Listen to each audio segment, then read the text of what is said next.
is the Rich Report, bringing you the richest content across entertainment. My name is Cameron Richardson, and joining me as always, now in the beneath me, is Sean Clark. Sean, how are you doing? It's been a minute since we've had the stream. I think it's been 9 days. Yeah, it's been a while. Obviously, we were very busy last weekend, but excited for Super Bowl Sunday. It's always one of the best weekends of the year, and I'm excited to talk about that and more. And joining us today, we've got Johnny Crane and Michael Manning. Not your average Friday stream, as it's usually Brendan and Michael, but Johnny decided to hijack Friday. So, gentlemen, how you doing? Feeling good, doing good. It's been quite the week, but have not slept much, but it's been one heck of a week. Ready to get going. You're talking about hijacking the show. In what rule book does this podcast have to be just 4 people? Look at this. You see the screen right now? That's why. Hold on. Doesn't fit with 5 or 3 people. No odd numbers. It really doesn't Too many do that? people. You can't have too many people on one stream, buddy. Says who?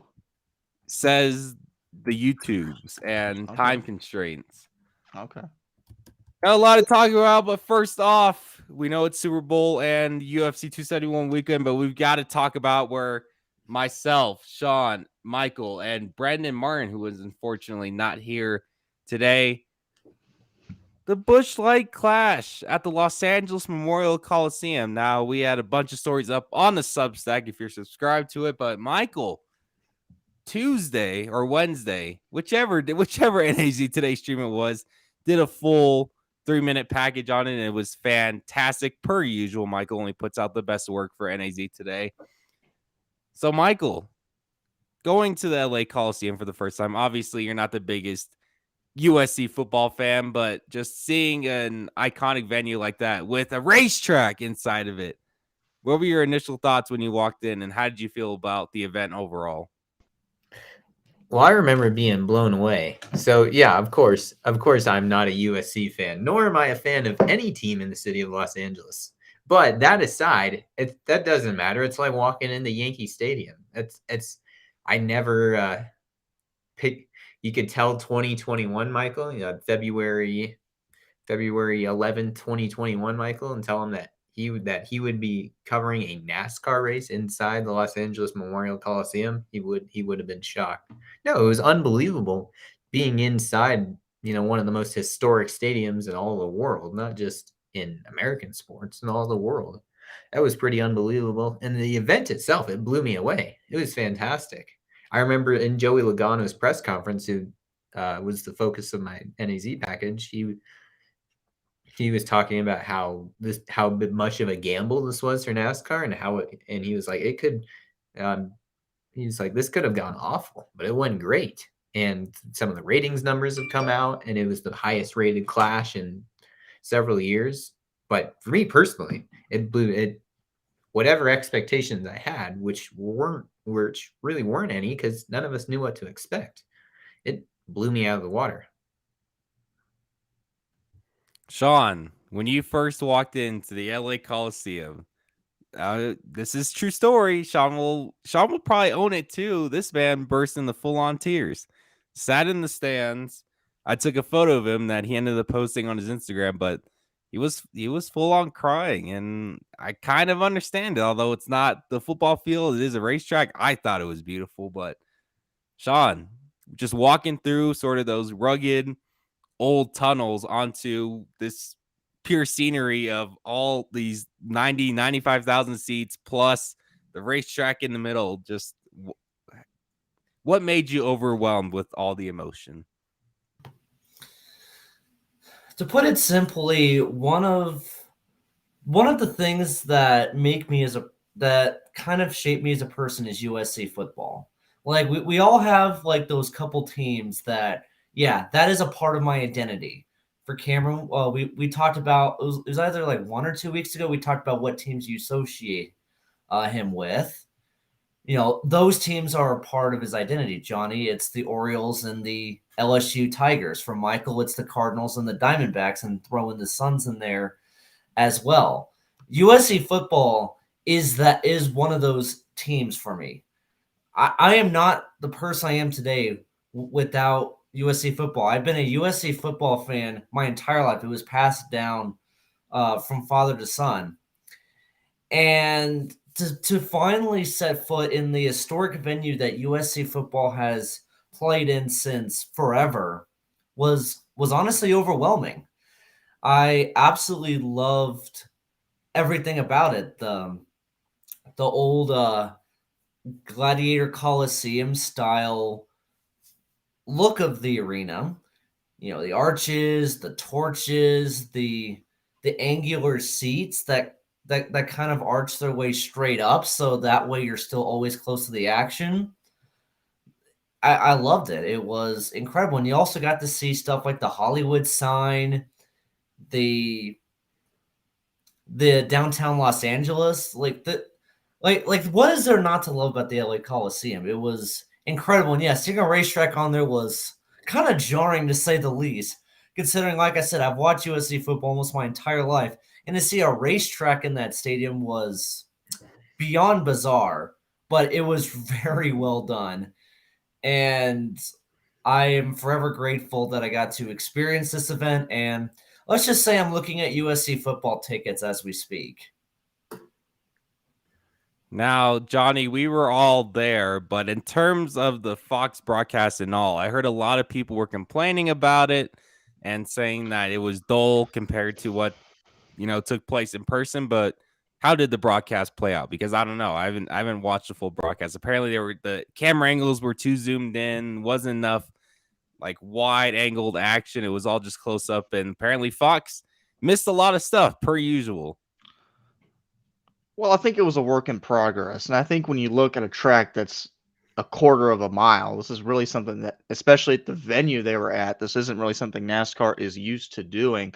I figured that there were going to be some bugs and some glitches in the system. And when you add in the Fox broadcast or any broadcast issues in normally, I think that's just going to compound itself even more. But I think overall, the broadcast, the race event, the ceremonies, the halftime stuff, that kind of thing, I think everything played out very well, especially considering the fact that this is just one step in what NASCAR wants to do in the future.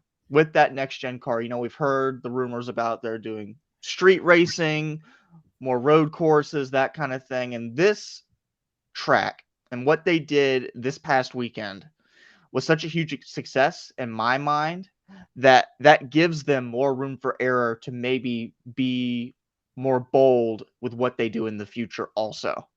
And I think if you want to expand on the viewership, the fanship, the ratings for the broadcast, whatever, if you want to increase all of that for the sport as a whole, you had to have a success. And that success had to start this past weekend. And it was a huge success, in my opinion. I mean, y'all were there, y'all saw it live, but from the TV perspective and from the highlight perspective, I thought that the product out there was pretty solid. I thought it was going to be a wreck fest, period. And there was nothing wrong with that, but it actually had strategy to it. It wasn't that terrible in terms of all the wrecks. So it was a good product. It was a good show. It was a good performance. And I think moving forward, NASCAR can learn from this, tweak a few things, obviously, and maybe go back there or maybe expand to do something else. But the success from this past weekend was good, a good start.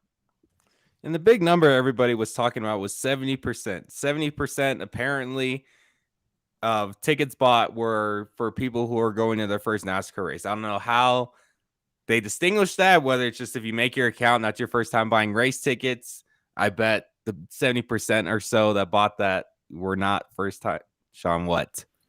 Apparently, when you bought the tickets through NASCAR, before you pressed submit to buy your tickets, there was a survey that had that question on there, so everybody had to answer that. Ah, interesting. Well, definitely wasn't my first NASCAR race, but I didn't buy tickets either.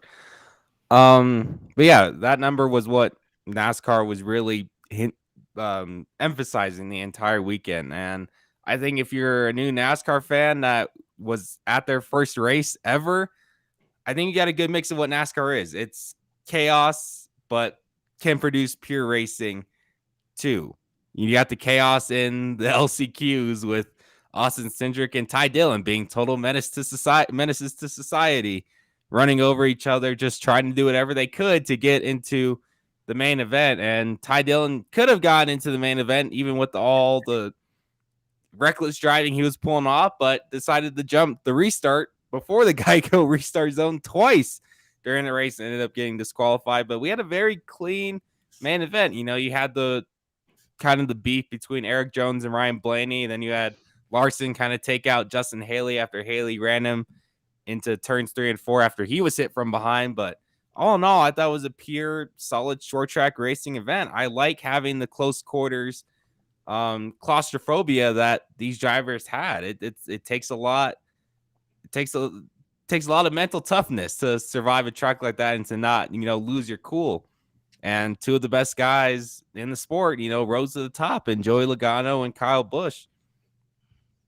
I don't know who was leading at the Haley caution, but that's what pretty much determined the race. You had to have clean air, and Joey Logano was the fastest in the final 50 laps. So good on him. Second Clash win, if I'm not mistaken. Mm-hmm. And I honestly think that you could use this format for a regular season race. Now, I think you could put more than 23 cars on that track. There was a lot of open space during it. I was kind of surprised. I wasn't expecting, cars to be separated by 2-3 seconds on the track, but you probably could throw, if not at least 30 onto the track and see what happens. Just create a full-on close quarter racing, sort of like Martinsville or Bristol, although Bristol's a completely different monster than the Martinsville or what we got at the Coliseum. But I think if you run stages at 75, 150, and then go to 300, there's a viable regular season race that can be had at the Coliseum, and people will show up. Like Field of Dreams, if you build it, they will come, and people did come in droves. But I'll ask you guys this. If NASCAR were to go somewhere else with this, tour, do they go international? Do they go to another place in the US? Just where do you think would be the most viable? And it would have to be an outdoor stadium. No way you could run at AT&T or any other major indoor stadium, just because all those fumes from the car, it's just completely different than that of dirt racing. Yeah, people getting the Chili Bowl flu, which is essentially just all the carbon monoxide poisoning you're ingesting for that entire week. So any ideas? Did the weekend conjure up any other ideas for a NASCAR race anywhere else, or should we just keep it at the Coliseum? Well, simply put, the fact that we even had a race at the Coliseum is unfathomable in and of itself. Like, I don't think anybody even expected this to ever happen before this was ever announced. And when this was announced, almost everybody was very confused about it, which, well, is understandable. Especially me as a USC football fan, having a NASCAR race inside where they play, it's really weird. It's genuinely really weird. So ultimately, it's hard to imagine this happening anywhere else, just because this was hard to imagine in and of itself. It's such a crazy idea that like, okay, you start thinking of other places, but like, wait, that's too weird. But wait, that's too weird. So getting over that mindset, I would say if I had to pick one other place that it could possibly be, and this may sound really simple, but how about Bank of America Stadium in Charlotte? Charlotte is the headquarters of NASCAR. Obviously, it's the home of Charlotte Motor Speedway, which has the Coke 600 and the Charlotte Roval. But you obviously have a nice football stadium. Bank of America Stadium is not, I don't know, a top tier NFL stadium, but it's a nice stadium. I've not heard anything bad about it. So maybe stick it there. Have another race in Charlotte because that makes it very easy for NASCAR. All the haulers, a lot of the headquarters of the teams, that's where it is. That's where it is. Charlotte, North Carolina. So why not have an experimental race at Bank of America Stadium, which is right next to where the NASCAR headquarters are? You don't have to travel all the way from Charlotte to the LA Coliseum. You can just go to where the Carolina Panthers play. Go to where the ACC championship game is. I think that'd be a very cost-effective and fun experiment. Just do that, obviously, when there's no football season. And I think it would be really fun to see what they can do there. Johnny or Michaels, how about taking this thing international? Maybe a Wembley Stadium that Kevin Harvick said on, what was it, Saturday? Yeah, Saturday. Now, what do you think about NASCAR going international? They used to go international annually. They went to Japan for a couple years, and let's go back to people, Japan. I think people like that. I wasn't around during that time, but I think people liked it. But should we take this thing international? Maybe not run a gimmick like at a stadium, but why not go to one of the F1 courses? Yeah, I think that'd be pretty cool. Sean, how about a Silverstone race?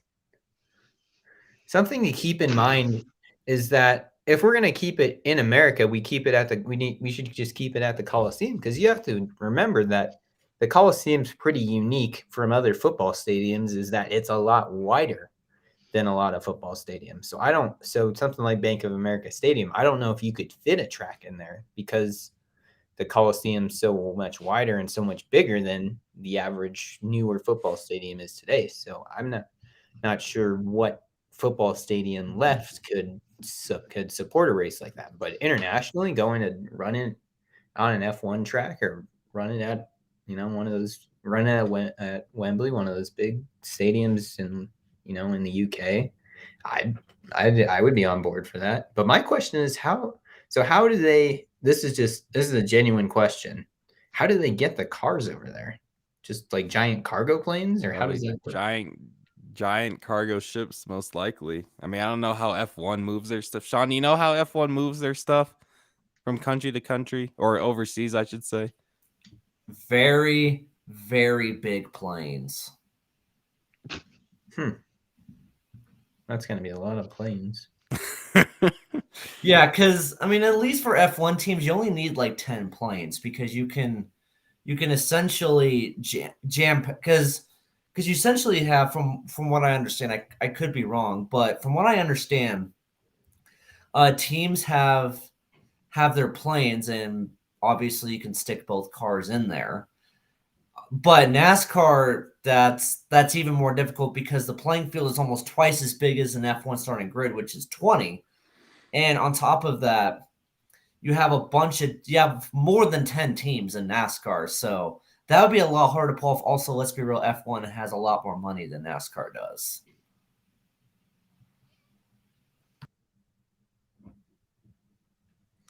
Johnny, what do you think? 40 planes? Where are we taking NASCAR next? Here's a proposition. Now, I'm not sure how logistically this could work. I know the NASCAR season is super long anyway, and prolonging it another week might not be ideal, but let me throw this wrench at you three today. Let's hypothetically say NASCAR does something at Soldier Field in Chicago, okay? So there's a race there, a Clash race there. However, before that race, the NASCAR field has to drive to the race. How about we do a street race one weekend, and then we follow it up with the NFL stadium race the following weekend?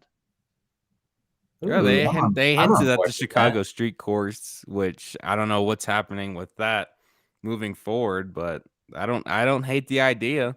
I'm on board with that. It certainly is different and out of the box. And like I know this would be like a week plus venue, because if you do one race one weekend, the other race the following weekend, so you might have to shorten up the races a little bit just so driver fatigue isn't that bad later on. I mean, a Clash race isn't going to wear a driver out over the course of a full season, but like I don't know, maybe like 50 laps for the street, and then maybe 100 for the stadium. Question mark, something like that. So just an idea.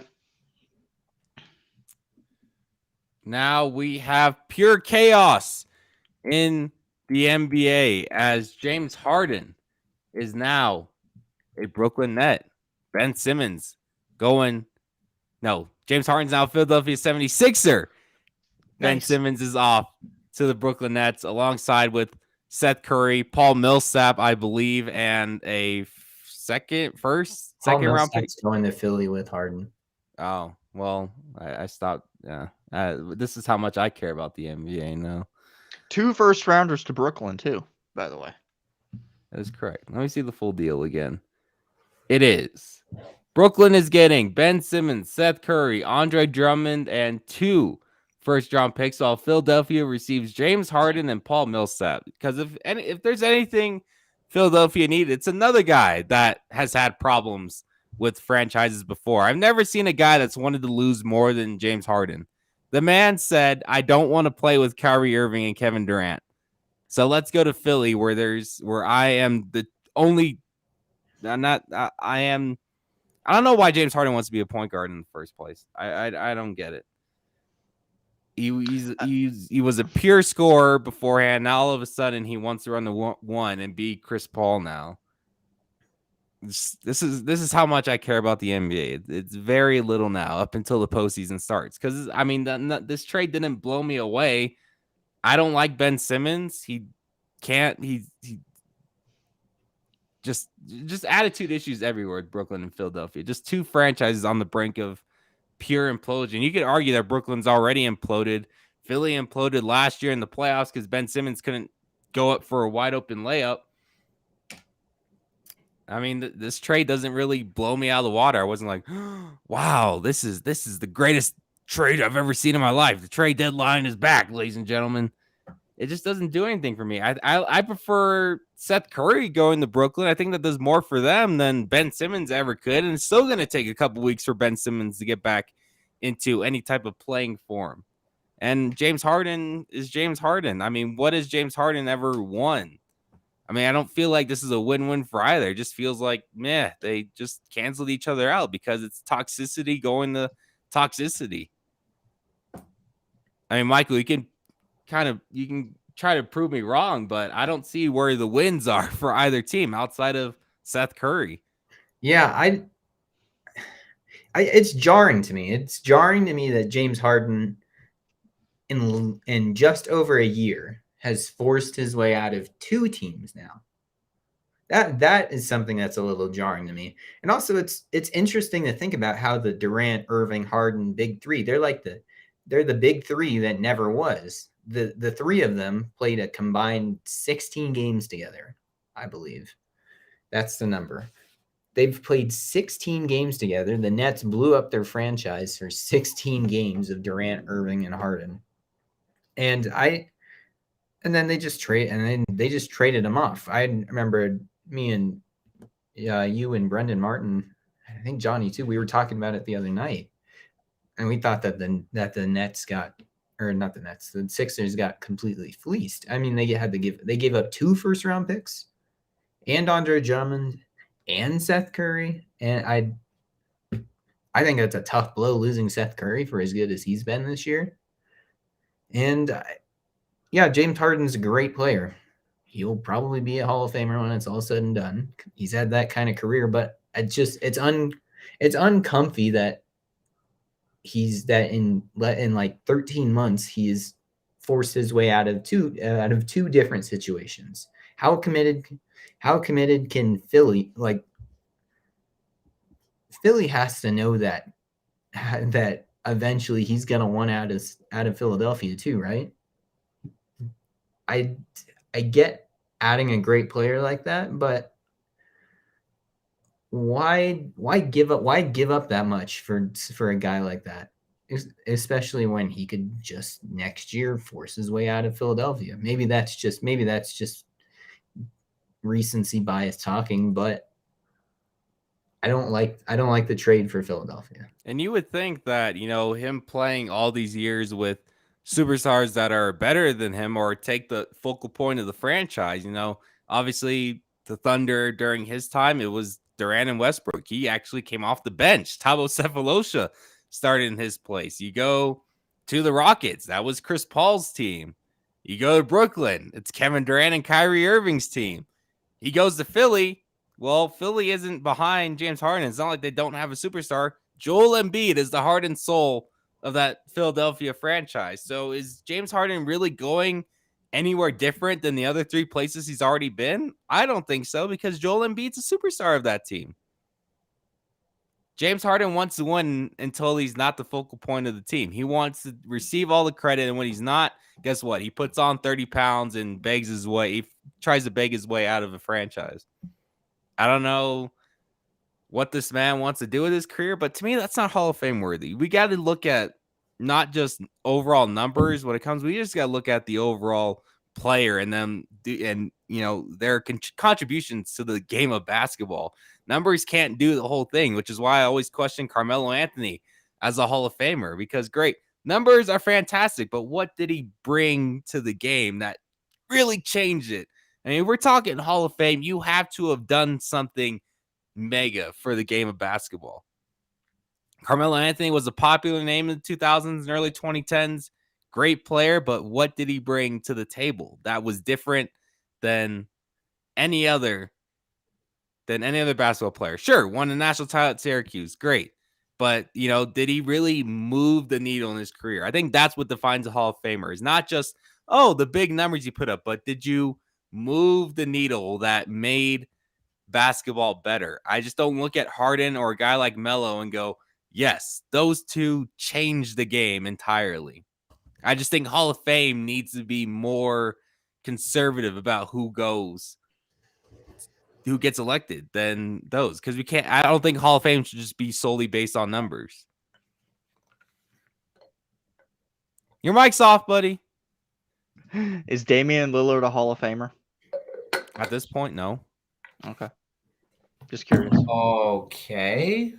You could base it off the fact that, hey, Damian Lillard came from a tiny Big Sky Conference school and made himself a name. I think him and CJ McCollum did something completely rare, is to be teammates for Rip City, coming from tiny Lehigh and tiny Weber State. So, that's one thing, but again, when it comes to needle moving, they aren't those guys. Steph Curry, needle mover. Kevin Durant, the greatest pure scorer we've ever seen. Just those are needle movers. Guys like Lillard, guys like Harden aren't those guys. Well, Guys like Jokic. Could Doncic be a Hall of Famer when it's all said and done? What about Jokic? Depends on what the Mavericks are able to do in the time that they have him.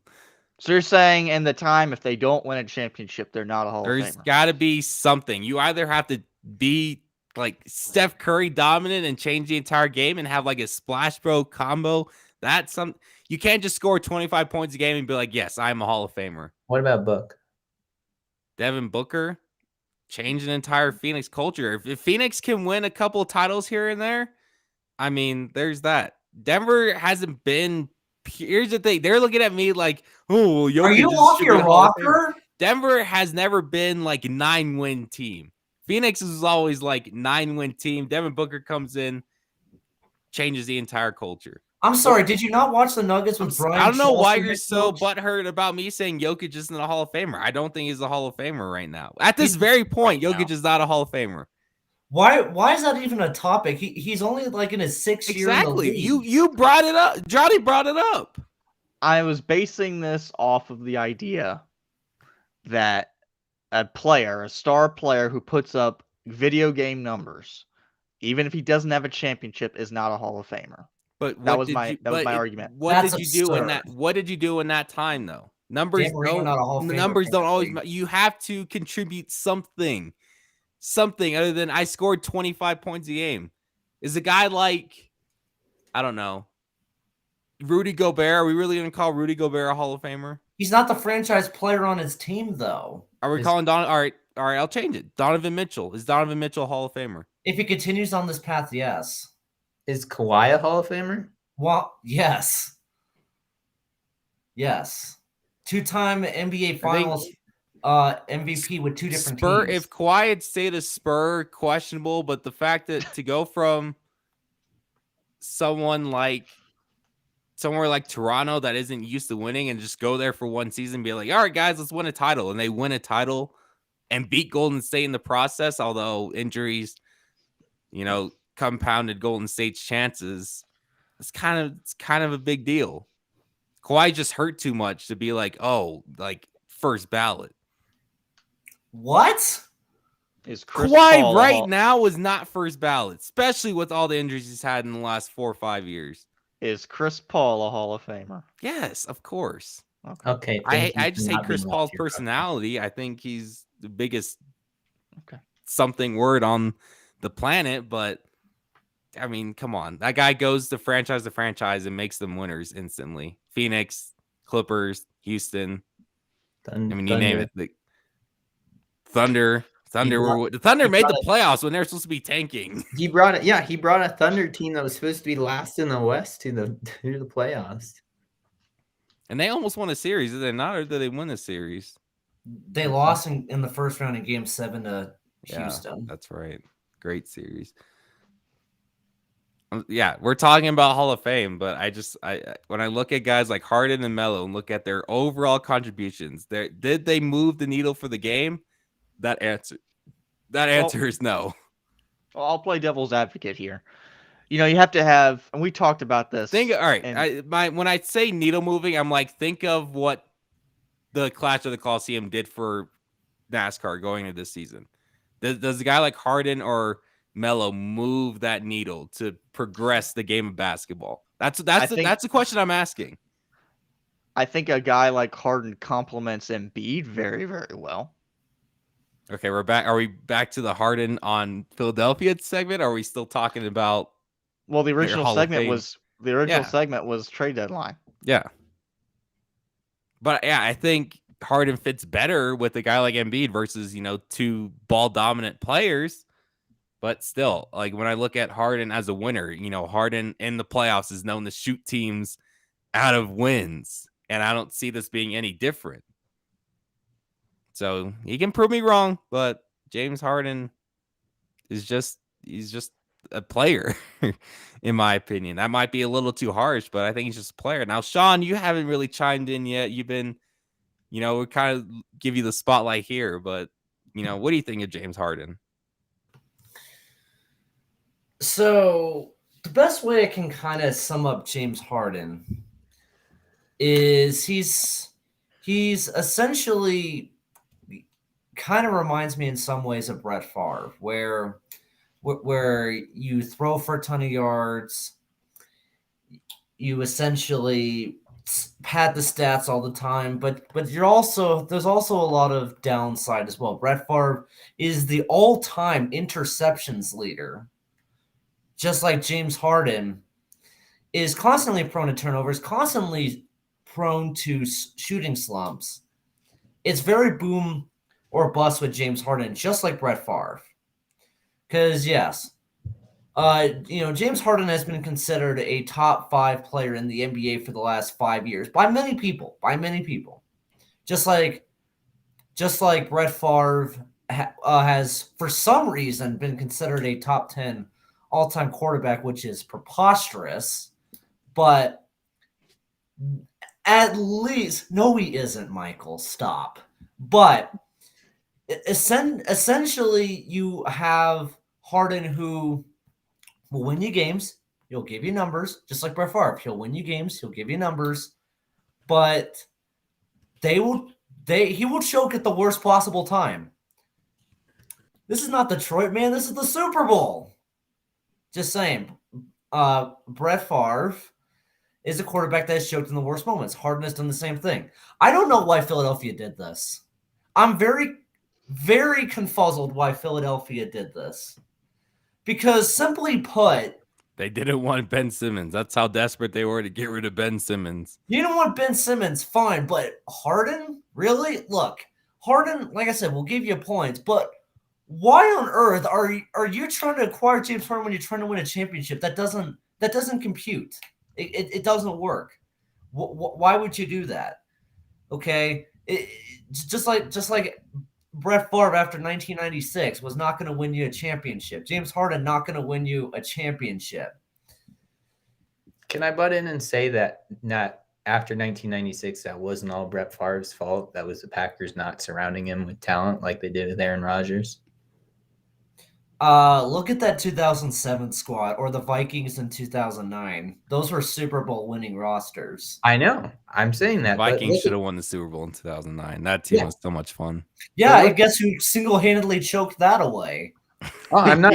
I mean, you can take a knee and kick a 56-yard field goal. I'm not disagreeing that Brett Favre was as boom or bust as they come, but his problem is kind of like Aaron Rodgers' problem, where they're not where kind of after some of the guys from those '90s teams left that they didn't surround him with the proper talent like they did with Aaron Rodgers in the mid 2000s. They kind of just expected that, okay, just go work your magic, Brett.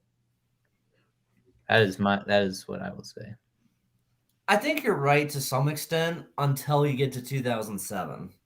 Because that 2017 was loaded. And that was So- after a 2005 and 2005 season that was a disaster. In 2006, that wasn't that much better. That is true. But you hosted a 9-7 team at home in the NFC title game. That should have been a victory right there. But I digress. Harden is not a championship winning player. And Philadelphia is trying to get to the NBA Finals after an astronomical choke job against the Atlanta Hawks of all teams last year. Is Harden really that guy? This is a massive win for the Brooklyn Nets, in my opinion, because you shed James Harden. Ben Simmons, I think, is actually going to want to play again, so he'll actually showcase some of his talents. Okay. And think about this as well. Not only do you still have Kevin Durant, but you got Seth Curry, who can shoot the ball very well, and that's what you got to have in the modern NBA. And you also got Andre Drummond inside, because obviously Jared Allen is now on the Cleveland Cavaliers. So now you have Andre Drummond as a true center. Then you have Seth Curry as well. And now Ben Simmons, if he actually plays how he should, can be kind of that facilitator. He doesn't have to be a superstar. He just has to get them open. That's why the 2019 Philadelphia 76ers team was so great. You had Tobias Harris, Jimmy Butler, and Joel Embiid. Ben Simmons just simply passed the ball to all of them, and if all of them were covered, he could get a layup. That's why, like, in some ways, the real finals that year was that second round series, because Philadelphia was legit with that system. Ben Simmons can kind of act as the same exact way. And I think if he actually plays the way he should, then Seth Curry, Kevin Durant are going to be benefactors to this.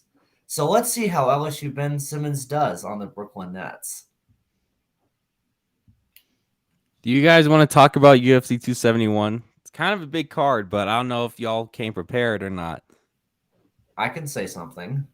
Sean, go ahead and say something. Headlined by middleweight champion Israel Adesanya rematching against Robert Whittaker, two men from down under. Sean, what do you got? I'm kind of interested to see what Sean's got. I don't know if he's watched Israel or Robert before. I watched Israel lose his one fight. Oh yeah, that's right. That pain. Yes. I lost a lot of money that day. Yes, you did. It was, I'm not gonna lie, it was honestly kind of funny. Anyways, simply put, this will be over in round 2. Plain and simple. This will be over very quickly. Because when looking at the breakdown, Israel Adesanya has a 4-inch height difference on Whittaker. That's significant, to say the least. That is going to give him a lot of power, but also a bigger advantage in submissions or the grappling. Israel Adesanya has his height advantage and will be able to dominate Whittaker. He's very physically imposing. 6'4", the last style bender. There's a very big reason why he's only lost one fight ever. And let's be real, I don't think his head was really in that fight that I watched about. It was actually about a year ago, thinking about it. So I think that he will dominate Whitaker. Whitaker, the first time he faced off with Adesanya, was scared. He was petrified, quote unquote. And I don't think that's going to change. Adesanya is still the guy in the middleweight division. And with that height advantage, with his experience, with what happened the first time, I don't see the result being any different than the first time. It'll be over in the second round. Just watch. Johnny or Michael, anything regarding UFC 271 tomorrow? Well, considering the fact that both fighters over their past 5 matches have been going to the distance a good bit, I think this is going to be kind of a reverse orthodox result compared to those. I think this is going to be a very quick-moving fight. I think Israel Adesanya has a better stance. He has a lot better height, better reach. Like Sean said, I just don't think that... I think Adesanya's got this in the bag. I don't know if this is going to be a KO by any stretch of the means, but I think both fighters are going to come out guns a-blazing, and I think that it's going to be over very quickly. And I think the height advantages and the reach advantages that Adesanya brings is going to prove to be more critical than whatever Whitaker can bring. Michael, tell us about your favorite sport, the MMA. Indeed. Adesanya has Robert Whitaker's number. Their first matchup, he beat him. 32-year-old only has one career loss. Coming in on a hot streak, he's beat Whitaker before. He has that, and he has that advantage. That why would you bet? Why would you bet against him? All right, Super Bowl Sunday this weekend. The Cincinnati Bengals up against the Los Angeles Rams. The Rams were there three years ago. Didn't score a touchdown against the New England Patriots. And now they get their chance to do it in their home stadium of SoFi Stadium. I will start with Johnny on this one. Johnny, what do we need to what's the biggest thing we need to be on the lookout here in this game? Is it Jalen Ramsey going up against Jamar Chase? Is it going to be another battle in the trenches? Are the Rams going to run rampant in sacks? Is Von Miller and Aaron Donald just going to have the 2 biggest games of their lives? What's going to be the ultimate factor? What's the biggest thing people need to have their eye on? Rewind the clocks to the 2018-2019 Fiesta Bowl when UCF knocked Joe Burrow to the ground. I was at that game live, and the thing that really stood out to me in that game wasn't so much the pocket presence that Burrow showed, but more so the mobility he showed outside the pocket. And I think in this game, you're going to see a much more heightened version, obviously, than that Fiesta Bowl. Because I think Joe Burrow, if the Bengals want to win, he's going to be accurate. He's going to get his touchdowns. He's going to get his good passes. He's going to get his completions. But he's going to have to do it outside the pocket. He's going to have to do what Mahomes did during the playoffs before they got eliminated. Mahomes was using his legs a bunch. He was giving what the defense was giving him. Bunch of 10-yard runs, 10-yard out routes. I think that is going to be the key for Burrow, especially when you look at Miller and Donald racing toward Burrow with their chops being licked to death.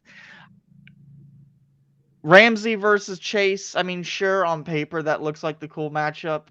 I think both are going to show their number. I think Chase is going to get some openings, I think. But at the end of the day, if Burrow doesn't get sacked, if Burrow doesn't get hit, the Bengals win. It's that simple. Can he be mobile enough to stay away from Donald and Miller? If he can, they win, period. That's all I got to say. Michael? I think the biggest thing to watch out for is just how this game's going to go down in the trenches. Is that Aaron Donald's going to draw all the double teams, but Von Miller, of course, draws some of that respect as well. But you also have to remember that they still have Leonard Floyd who could wreak havoc. And the guy still had himself 9.5 sacks this year. How does this Bengals offensive line, which is one of the worst graded in the league by Pro Football Focus, they're the 25th ranked pass blocking line. this year. I don't know how this line outside of Jonah Williams has been kind of average. I don't know how they're going to slow down not only Donald, but slow down Von Miller and slow down Leonard Floyd. And Jalen Ramsey and Jamar Chase, that'll be an interesting matchup. But Jalen Ramsey he's not like, one example I can think of is Patrick Peterson. Jalen Ramsey doesn't shadow the top receiver the entire game all the time. The most he's done that in this postseason is in the divisional round against Mike Evans when he shadowed him 69% of the time. That's the highest that he has in this postseason when it's a number one guy. But if Burrow stays clean, there's a case to be made that the Bengals win this game. But I don't see how that's going to happen when you have this is not. I mean, the Chiefs have a good front. The Titans have a good front, but they don't. But neither of those teams, even though the Titans had 9 sacks, even though they sacked Burrow 9 times, they don't have Donald. They don't have Leonard Floyd. They don't have Von Miller. I don't know how the Bengals are planning protection-wise to slow down all 3 of those guys, especially when you need to devote 2 or 3 guys just to slow down Aaron Donald. I don't know how that's going to happen. All right, Sean, take it away. The floor is yours, sir. Can we just acknowledge the fact that, and I know, Cam, you're going to disagree with me on this, but I don't think that as a neutral NFL fan as I will be this weekend, that there is a loser for whoever wins the Super Bowl. Because on one hand, if the Rams win, Matthew Stafford is a Super Bowl champion, which I think would put a smile on almost anybody's faces. Not to mention, it would be one of the biggest middle fingers in history at Baker Mayfield, which would kind of put the Cleveland Browns in some disarray. So that could prompt some very juicy change this offseason.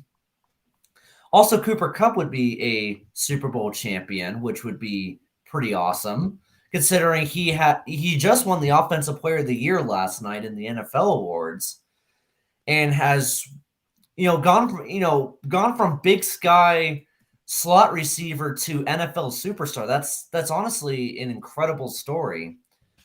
So he would be a Super Bowl champion.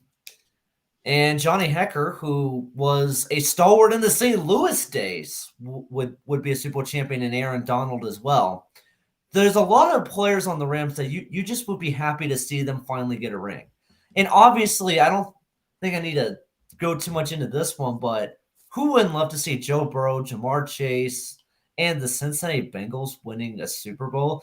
Completely unfathomable that the Cincinnati Bengals are 1 win away from being a Super Bowl champion, which is amazing. And for Joe Burrow to win a Super Bowl in his first full year as a starter in the NFL would just be astronomically insane. So overall, there's not really a loser with this from an NFL fan. I think as long as this game isn't a rout, this is a win for all NFL fans. Now, how's this game going to come down to? Well, it comes down to 2 things. And Michael, you stole my thunder with this part, but yeah, Leonard Floyd is the ultimate X factor in this entire game. Aaron Donald and Von Miller are going to get pressure, but can Leonard Floyd get pressure? Because if you had a third guy that can get pressure on Joe Burrow, oh boy. If Leonard Floyd really plays well, this could be like last year's Super Bowl where one quarterback is running for his life the whole game, and it's over in the third quarter. It could be like that. It also could be like that if the other X factor doesn't play well, and that is Mike Hilton of the Cincinnati Bengals. If the Bengals secondary cannot cover the Rams receivers, especially outside of Cooper Kupp, then it could be a long evening for the Cincinnati Bengals. Mike Hilton is going to have his hands full with trying to cover Cooper Kupp and the rest of the secondary, other receivers as well. Aside from Cooper Kupp, you have OBJ. You also have Van Jefferson. And at the tight end, you have Tyler Higbee. There's a lot of weapons to cover for the Rams. That is a very loaded offense that the Rams have. On paper, this could be a multiple touchdown game. But Joe Burrow is still Joe Shiesty. He is a game-changing, franchise-changing quarterback. And I think simply because of the weapons he has, and the Bengals do have a solid defense, they will stay in this game. But simply put, I think that the Rams have too much talent. Because coming in the season, the Bengals still look like a rebuilding roster, and they're in the Super Bowl. The Rams are going all in. On paper, I think the Rams are the much better team. But because of how great Joe Burrow is, they'll keep it close. But I see the Rams picking up their second Super Bowl in franchise history. As tragic as it is, I think it's destiny for Matthew Stafford to prove that not only has he been a Hall of Famer his entire time in Detroit, but he's going to prove that he's a first ballot one. And I think he's going to run rampant. Maybe not to the guys you expect. I will talk about that in a minute. But I just think destiny says, you know what, Stafford, you paid your dues for over a decade, paid more than your dues for over a decade. So this is your time to go win that Super Bowl. And I have the Rams tragically winning 34-20. Johnny, prediction. Yeah, wake up, bud. You want a prediction, huh? I unfortunately probably have to go with your case also. I'm not really in the camp that Sean is in, that there's going to be a loser. I think the Bengals are playing with house money. I don't think whatever happens, that should take away that. I mean, you'll kind of be in shambles if the Rams win. I mean, having to watch Joe Burrow, Jamar Chase, and Tyler Shelvin walk off the field in shambles. Burrow will be back. They'll be back. Oh, I think after this year, I still think Burrow could go to the Super Bowl 4 or 5 more times. I think Cincinnati could honestly build a dynasty with Joe Burrow. 31-22. Rams. Michael. I very unfortunately have to say 35-28 Rams.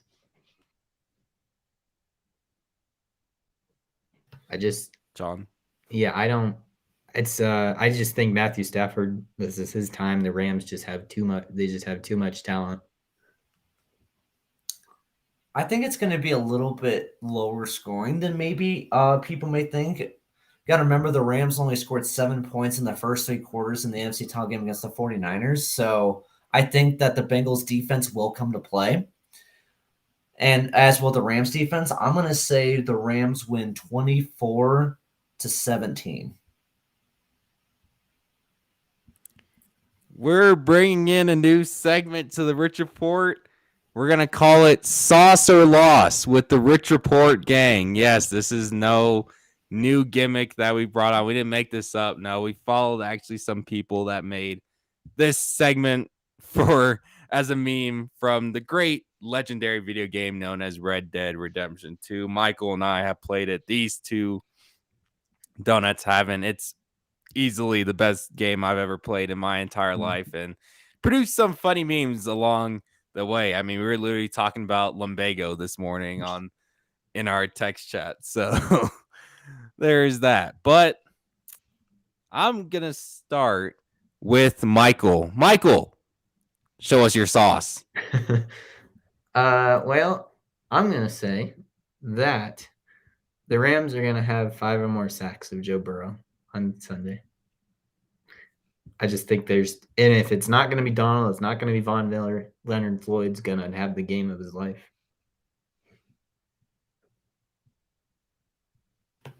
I think I didn't time this right. I was supposed to have sound cues and the app wasn't open. Big pain. Bad. Hold on real quick. Fruit Loop. Yeah, I think I should be the Fruit Loop of the week. Fruit Loop. Oh, man. There it is. I'm trying to figure out what I even want to do. I don't know. Uh-oh. There we go. We need more money, Michael. Money. Sean, show us your sauce. I think and this is something I'm not looking forward to saying, but I think Sony Michel is going to fumble the ball twice in the Super Bowl. Like lose the ball twice, or like turnover twice, or just fumbles the ball twice?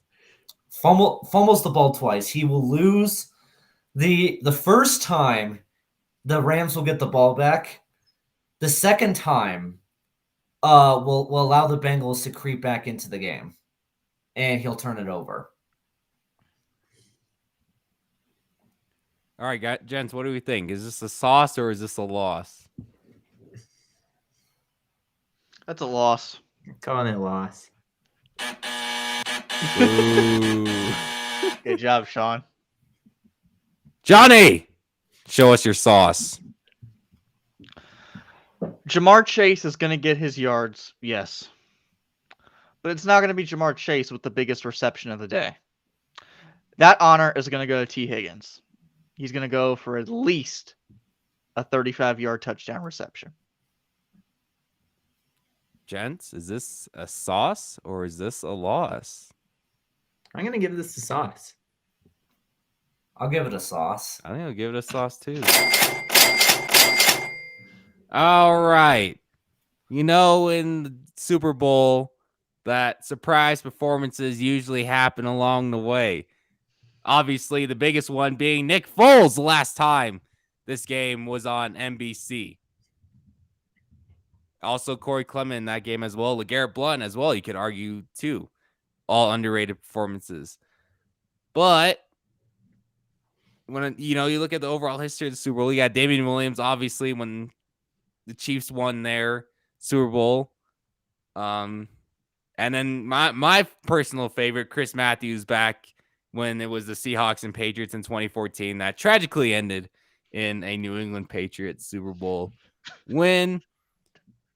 I'm going to say that it's not going to be the key guys leading the way in receptions or in yards. The biggest stat line of the day will read Van Jefferson leads. He won't win Super Bowl MVP, but he's going to have Super Bowl MVP numbers. Matthew Stafford will be the guy that takes it, or Aaron Donald. Van Jefferson will have over 150 receiving yards and a touchdown, and it'll be the key asset to the Rams winning the Super Bowl. Cooper Kupp may get that, but I think if anyone's going to break out as that underdog surprise performer in the Super Bowl, it's going to be Van Jefferson. Gents, is this a sauce or a loss for me? I'll go sauce. I'll go with the loss because I think not only is Cooper Kupp going to have I think Odell Beckham will have a bigger game than Van Jefferson. Yeah, I think I'm going to go loss too. I think OBJ is going to have a big one. Pain. Big pain. All right. Let me grab. No, I've lost it again, gentlemen. I have lost it again. I don't know where it went. I know it's over here somewhere. I don't know where it's gone, though. I have lost our cue. Oh, there it is. We've got it. You know what it's time for, gents? It's time for our Fruit Loop Fridays. This has been a mess of a show, we know, but we're getting back into the swing of things. It's been 9 days since we've last had a stream, but this is your favorite segment of the week, Fruit Loop Fridays, where we name the worst thing or most hilarious thing we'd say that's happened over the last 9. And we'll make it over the last 9 days. Who wants to go first? Michael is going to go first. All right, so I originally thought for my Fruit Loop that I could just pick the Coyotes again because they are going to play in a college hockey stadium. But I will be a little kinder to them this week. I'm going to go for my Fruit Loop of the week, the Sacramento Kings, for pretending like they are in win now mode when they are their ceiling is the play-in tournament, and that's saying something because they are near the bottom of the West. They are 21-36. They traded Tyrese Halliburton, who's going to be a superstar, maybe, for the Bowman, who, great pickup. Why are you giving up Halliburton and Buddy Hield and Justin Thompson? And then they also traded Marvin Bagley for DiVincenzo. Kings, I get it. You're trying to be relevant, but why? This was horrible. That's a win now trade for an organization that is not in win now mode, that isn't even in win anytime mode. So, Sacramento Kings, Fruit of the Week. Who wants to go next? Sean? Sean, go. All right. My Fruit Loop of the week is the NFL. What is the Pro Bowl come to?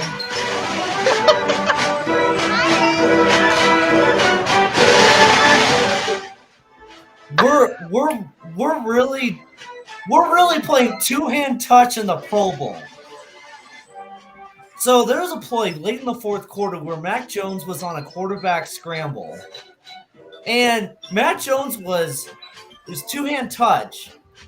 And Matt Jones just continued to get running and, did the Justin Jefferson gritty in the end zone, which is hilarious. But we're really playing two-hand touch in the Pro Bowl? What are we doing here? Two-hand touch in the Pro Bowl? Oh, my God. Remember when Sean Taylor completely just annihilated Brian Moorman in the Pro Bowl about 15 years ago? What happened to that? What happened to that? I still have never watched the Pro Bowl, and it just continues to get worse and worse. What you should do instead, and I actually thought about this yesterday, take a page from the FIFA World Cup. Instead of the Pro Bowl, have the two conference title game losers play each other in a third place game.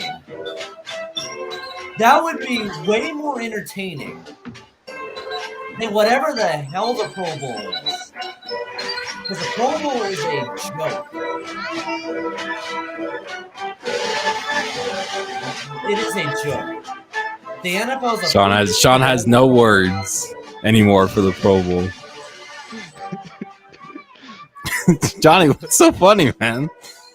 Just the clown music and Sean trying to talk over it. That's all.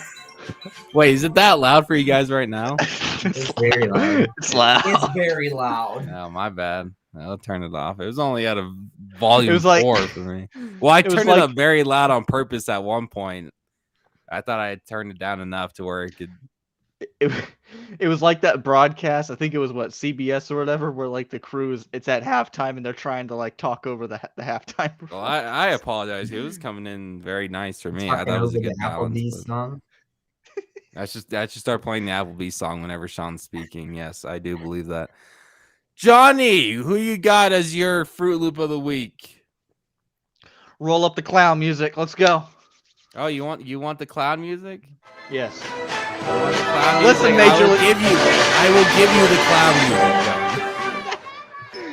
music. Listen, Major League Baseball.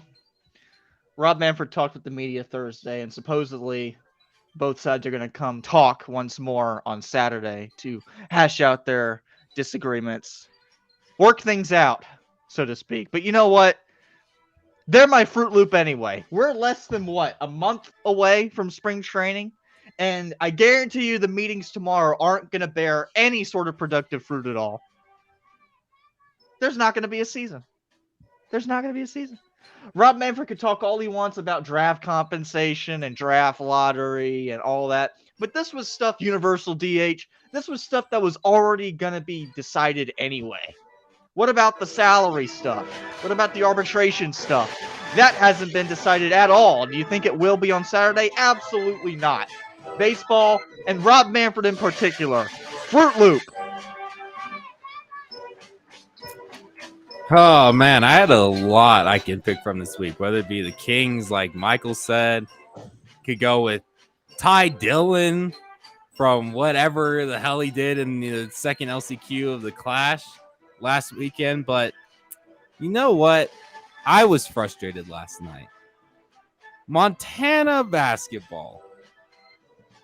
After this giant home stretch where you don't lose in Missoula, you're going to lose to NU basketball that has one score. You let Carson Tout go for double-digit points. Look, I know NU may not be the worst team ever. This isn't, Murphy levels of bad basketball for the Lumberjacks, but this NU basketball team is not within the sniffing the top realm of the Big Sky Conference. And yes, this is the Big Sky Conference.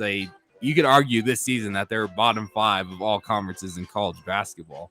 They're not the SWAC, but they surely aren't the A10. Montana, look, I know they're not a great scoring team, but come on, you can't lose in Missoula to NU basketball. Montana, you're my Fruit Loop of the Week. We apologize for this mess of a show, but that'll do it for this edition of the Rich Report. If you're watching on YouTube, you can check out all the links to our social media down in the description, down low. If you're on Twitter, go down there. Go to YouTube. Go do it. Link to our site as well. All of our written content. We've got a lot going on this weekend. I've got my women's game recap from an absolutely insane finish last night. That'll be up in an hour. We've got David Church, actually, who works down in the Valley. Going to be covering UFC 271 for us on the site, as well as a couple of Super Bowl pieces on the Rams and Bengals from Sean, and a whole game preview as well, where I believe we're going to all have our own takes in the column as well. For Johnny Crane, Sean Clark, Michael Manny, I am Cameron Richardson. We will see y'all on Monday for our 2022 NASCAR season preview. Be on the lookout, because we're going to force Michael, in his first season of covering NASCAR, he's going to write all 3 ultimate guides for the Xfinity Series, the Truck Series, and the Cup Series. So be on the lookout for that. Have a great rest of your day. Have a great weekend. Enjoy the Super Bowl. Enjoy UFC. See y'all